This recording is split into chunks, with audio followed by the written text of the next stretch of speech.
Hi, எல்லாருக்கும் வணக்கம்.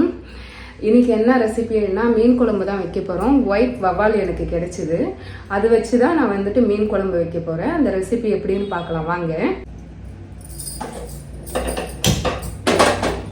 நான் எப்பவுமே மீன் குழம்பு, சிக்கன் கிரேவி, கருவாட்டு குழம்பு அந்த மாதிரி வச்சேன்னா மேக்ஸிமம் நான் மண்பானையில் தான் வைப்பேன். ஏன்னா அதோட டேஸ்ட்டு வேற. இந்த அம்மியில் அரைச்சி சமைக்கிறது, இந்த அம்மியில் நம்ம எதுவும் மசாலா அரைச்சி செஞ்சாலும் அது வேற லெவலில் டேஸ்ட் இருக்கும். அதே போல தான் சட்டியில் செஞ்சோம்னா குழம்பும் அவ்வளோ சீக்கிரமாக கெடாது, இன்னொன்று அவ்வளோ டேஸ்டாகவும் இருக்கும். சட்டி காய்ஞ்சிருச்சு. நான் நார்மல் கல்லெண்ணெய் தான் ஊற்றிக்கிறேன், நெல்லெண்ணெய் நான் ஊற்றிக்கல. உங்களோட இஷ்டம். உங்களுக்கு ஆப்ஷன் தான். உங்களுக்கு நெல்லெண்ணெய் வேணுனாலும் நெல்லெண்ணெய் ஊற்றிக்கலாம், இல்லை கடலெண்ணெய் வேணுனாலும் கடலெண்ணெய் ஊற்றிக்கலாம். சில பேர் கேரளா குழம்பு வைப்பாங்க, அதில் தேங்காய் எண்ணெய் மிக்ஸ் பண்ணுவாங்க. அது ஒரு நாளைக்கு கண்டிப்பாக நான் ரெசிபி எடுத்து போடுறேன். நான் வெந்தயம் சேர்த்துக்கிறேன், கம்மியாக தான் சேர்த்துக்கிறேன். ஏன்னா ஒரு ஆளுக்கு சமைக்கிறதுக்காக இப்போ நான் செய்கிறது எல்லாமே ஒரு ஆளுக்கு அளவு தாங்க. வெந்தயம் நல்லா பொரிஞ்சிருச்சு.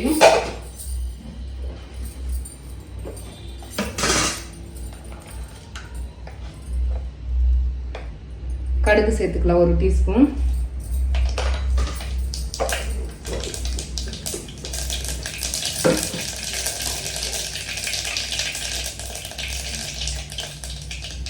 சின்ன வெங்காயம்,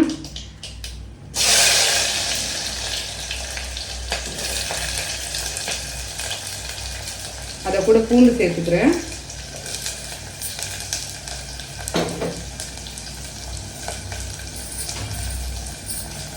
நான் தோசை கரண்டி எதுக்கு யூஸ் பண்ணுறேன்னா, இது பிடி கொஞ்சம் நீளமாக இருக்கும், இன்னொன்று சைஸ் கூடாது, அதனால இது யூஸ் பண்ணிக்கிறேன் நான்.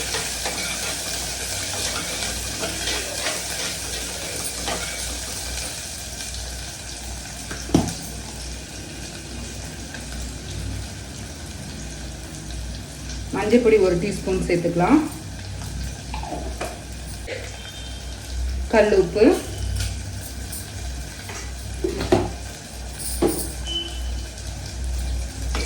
ரெண்டும் சேர்த்து எல்லாம் வதக்கிடலாம்.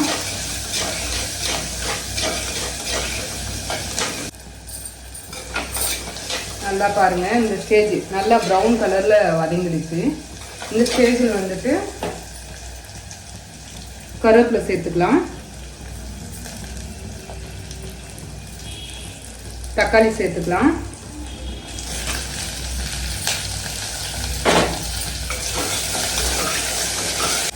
நான் வீட்டில் அரைச்சி வச்சு மிளகா பொடி தான் போடுறேன். இதுலேயே தனியா, மிளகு, சீரகம் எல்லாமே நாங்கள் போட்டாவோ ஒட்டுக்காவாக அரைச்சி வச்சுருக்கோம்.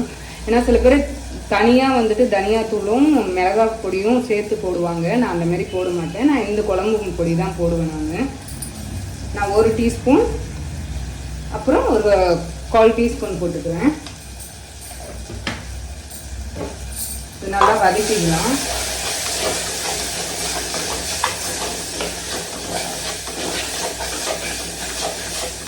பாருங்க, இந்த அளவுக்கு ப்ரௌன் கலர்ல ஆயிருக்கு, அப்படியே ரெட்டிஷா. இந்த அளவுக்கு வதங்கிட்டு இருக்கு. இப்போ நம்ம புளி சேர்த்துக்கலாம்.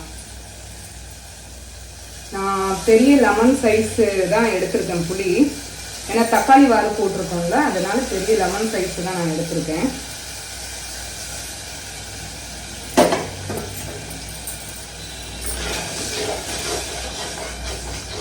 சில பேர் தக்காளி போட மாட்டாங்க. தக்காளி போட நான் லாஸ்ட்டாக பெப்பர் பொடி லைட்டாக சேர்த்துப்பேன். உங்களுக்கு ஆப்ஷன் தான், பெப்பர் பொடி சேர்த்துக்கிறதுனால சேர்த்துக்கலாம், இல்லைன்னா வேண்டாம். இப்போ புளி தண்ணி ஊற்றி வச்சு நம்ம இப்போ மூடி போட்டு கொதிக்க விடலாம். அந்த தண்ணி கொஞ்சம் கெட்டியாகிற அளவுக்கு கொதிக்கவே விடலாம். பாருங்க, எண்ணெய் எல்லாம் பிரிஞ்சு வர அளவுக்கு நல்லா கொதிச்சிருச்சு. இந்த ஸ்டேஜில் மீன் சேர்த்துக்கலாம். நம்ம இந்த அளவுக்கு குழம்பு கெட்டியாக வந்திருக்கணும். நான் பாருங்க, வவ்வால் மீன் நல்லா வாஷ் பண்ணிவிட்டு உப்பு மஞ்சத்தூடியும் போட்டு நல்லா வாஷ் பண்ணிவிட்டு க்ளீன் பண்ணி எடுத்து வச்சுருக்கேன். நான் சின்ன சின்ன வவ்வாலாக எடுத்துருக்கேங்க. வாங்க எனக்கு போட்டுடலாம்.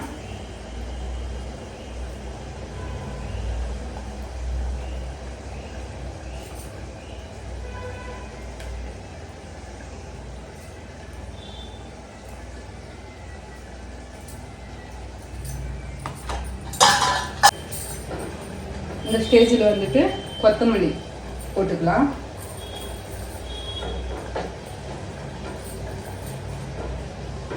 மீன் போட்டு கிண்டி விடக்கூடாதுன்னு சொல்லுவாங்க, கரண்டி போட்டு கிண்டி விடக்கூடாதுன்னு சொல்லுவாங்க. கிண்டிலாம் இல்லை, அது மீன் ஃபுல்லாக போயிட்டு எல்லாமே வந்துட்டு மேட்ச் ஆகணுன்றதுக்காக நான் இது பண்ணுது. இப்போ வந்து சிம்மில் போட்டுட்டு மூடி வைக்கலாம் ஒரு 5 மினிட்ஸ்.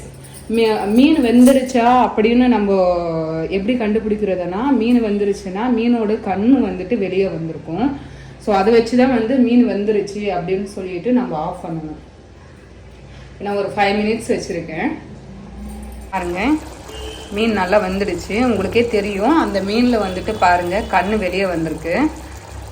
மீன் நல்லா வந்துருச்சு, குழம்பும் நல்லா கெட்டியாக நல்லா அழகாக வந்திருக்கு. இப்போ கேஸ் ஆஃப் பண்ணிக்கலாம்.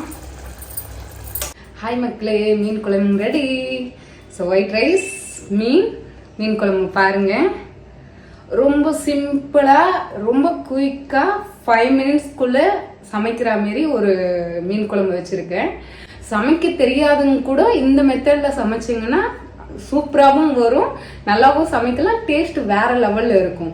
லைக் பண்ணுங்க, ஷேர் பண்ணுங்க, என்னோட சேனல் சப்ஸ்கிரைப் பண்ணுங்க. தேங்க்யூ.